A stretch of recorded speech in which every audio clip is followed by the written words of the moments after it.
नमस्कार दोस्तों, मेरा नाम है अमित। स्वागत है आप सबका डिफेंस डिकोड पे। और इस वीडियो में हम बात करने वाले हैं कि किस प्रकार की कंडीशन है लद्दाख में, तो उसको समझने वाले हैं मैप के माध्यम से, जिसको लेके ऐसे अपडेट है कि भारत ने तकरीबन 4 किलोमीटर का एरिया है वो अपने कब्जे में ले लिया है। वैसे जो पूरा साइचीन है वो भारत का ही है, लेकिन LAC की जो डेफिनेशन है वो काफ़ी वेग है। तो यहाँ पे जो LAC चाइनीज क्लेम कर रहे थे, तो उससे आगे बढ़कर भारत ने कुछ एरिया अपने कब्जे में लिया है। तो इस तरह के स्टेप उठाने की जरूरत क्यों पड़ी है उसको समझने वाले हैं। तो ये आपको मैप दिख रहा होगा जिसमें ये पर्टिकुलर जो लाइन है जहाँ तक चाइनीज क्लेम करते हैं कि उनका LAC है, और ये लाइन मार्च अप्रैल तक आपको दिख रहा होगा काफ़ी सही थी। जहाँ पे जो फिंगर 4 है और फिंगर 8 है वो आपको क्लियरली दिख रहा होगा। यहाँ पे मैंने 2 लाइन ड्रॉ की हुई है। तो पहले क्या था कि जो भारत की पेट्रोलिंग टीम थी वो फिंगर 8 तक जाया करती थी, मतलब वहाँ तक हमारे अकॉर्डिंग जो LAC है वो माना जाता था।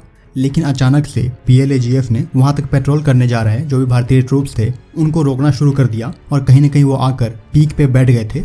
मतलब ये जो लाइन है फिंगर 8 की उसको उन्होंने शिफ्ट कर दिया था फिंगर 4 पे। तो ये जो पूरा एरिया है फिंगर 4 से फिंगर 8 के बीच में, ये तकरीबन 27 स्क्वायर किलोमीटर का राउंड है। और इसको लेके ही जो नेगोशिएशन है वो चल रहे थे कि आप जहाँ पे पहले थे वहाँ पे वापस जाओ। कहीं ना कहीं बहुत सारी वार्ता करने के बाद जो बात है वो बन नहीं रही थी, वो यहाँ से जाने के लिए राजी नहीं थे। और इसी को देखते हुए भारत के पास कोई और ऑप्शन था नहीं।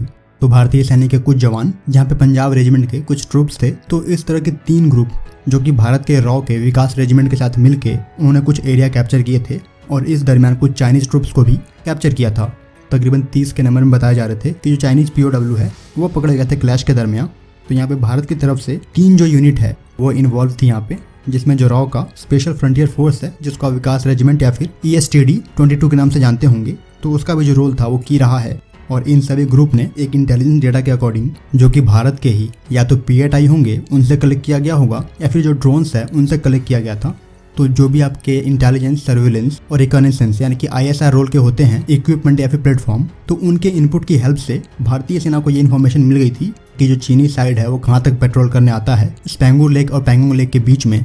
और उसके बाद एक प्लानिंग के अंतर्गत ये जो पर्टिकुलर एरिया है उसको कैप्चर किया गया है। यहाँ पर तकरीबन मल्टीपल ऐसे पॉइंट है जिसको भारत ने कैप्चर किया है, तो उन सभी को हम देखते हैं।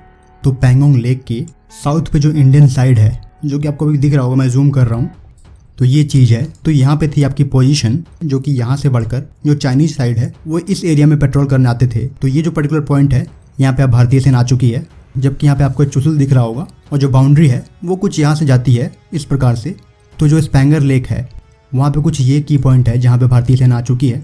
एक पॉइंट ये हो गया, दूसरा पॉइंट इधर है, तीसरा ये है, और एक और पॉइंट है जो कि स्पैंगर लेक के साउथ में है। तो ये कुछ मुख्यतः 4 से 5 पॉइंट है जो कि अब भारतीय सेना के कब्जे में है, और ये चीन के द्वारा क्लेम किए गए LAC के तकरीबन 4 किलोमीटर अंदर है।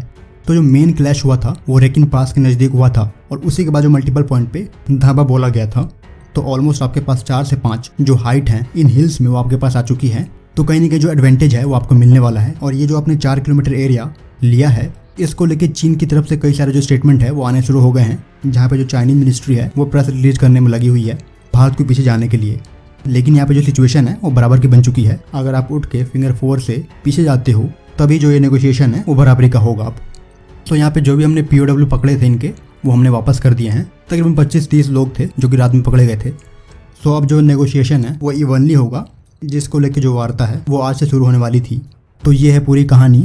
वहीं जो आपका स्पंगर लेक है उसके बगल में ही एक जो रोड है ये आपको दिख रहा होगा वो गुजरती है, और ये जो रोड है वो जाके मिलती है जो चाइनीज बेस है, जो मेन बेस है रूटोंग के पास, तो वहाँ पे जाके मिलती है। तो विकास रेजिमेंट की यहाँ पे बात करोगे जो कि स्पेशल फ्रंटियर फोर्स है यानी कि SFF है, जिसको 1962 के वॉर के बाद ही स्टैब्लिश किया गया था। तो उस टाइम इस फोर्स में जो तिब्बतन्स हैं वही रहते थे, लेकिन अब जो मिक्स है भारतीय सेना के भी कुछ लोग प्लस जो गोरखा हैं वो भी इंक्लूड किए जाते हैं इस रेजिमेंट में। तो पहले इसका नाम स्टैब्लिशमेंट 22 था। ये रेजिमेंट स्पेशली बनाया गया था माउंटेन वॉरफेयर को देखते हुए, जो कि भारत के स्ट्रेटेजिक विंग है यानी कि रिसर्च एंड विंग एनालिसिस, उसके अंतर्गत ये आते हैं। तो बेसिकली ये कोई आर्मी की यूनिट नहीं है, डायरेक्टली कंट्रोल किए जाते हैं। जो आपका सेंट्रल सेक्रेटेरिएट है तो वहाँ से डायरेक्टली कंट्रोल किए जाते हैं। लेकिन जो भी लोग इसमें इन्वॉल्व होते हैं यानी कि SFF में, वो सुप्रीम पैराट्रूपर होते हैं, प्लस उनके पास जो मिलिट्री की ट्रेनिंग है वो भी कुछ हद तक होती है। तो इस रेजिमेंट के एक पर्सनल ने भी अपनी जान गंवाई है, हालांकि वो किसी और एरिया में माइन की वजह से हुआ है। तो विकास रेजिमेंट को स्पेशली बनाया गया है हाई ऑल्टीट्यूड वॉरफेयर के लिए, जहाँ पे जो भी आपके हाई वैल्यू टारगेट होते हैं तो वहाँ पे ये इन्वॉल्व किए जाते हैं। टेक्नोलॉजिकली जो सबसे एडवांस वेपन है वो ये इस्तेमाल करते हैं। तो जो विकास नाम है वो दिया गया है जो भी बटालियन है स्पेशल फ्रंटियर फोर्स में, तो उनको नाम दिया गया है विकास का। तो यहाँ पे जो आपका SFF है उसमें 7 बटालियन है विकास के, और एक पैरा गुरखा यानी कि एक आर्चर जो बटालियन है वो भी है। SFF के जो 7 विकास रेजिमेंट है वो ऐसे हैं, जैसे कि हो गया आपका 6 विकास, 1 विकास, 2 विकास, 3 विकास, स्पेशल ग्रुप, 5 विकास, 1 आर्चर और 7 विकास। तो यहाँ पे जो इन्वॉल्वमेंट है इस पर्टिकुलर मिशन में वो बताया जा रहा है कि 4 विकास का है। सो बहरहाल तकरीबन 4 किलोमीटर का जो एरिया है वो अभी अपने पास है, जिसमें जो मल्टीपल हाई पॉइंट है उस पर भारतीय सेना जाके बैठ चुकी है। तो अभी जो एडवांटेज है इस पर्टिकुलर एरिया को लेके वो अपने पास है। सो अगर नेगोशिएशन होता भी है तो वही चीज़ नेगोशिएट की जाएगी कि जो पहले का पेट्रोलिंग एरिया था अब वहाँ पे वापस जाओ, तभी हम पीछे जाएंगे। तो ये कुछ कंडीशन है LAC।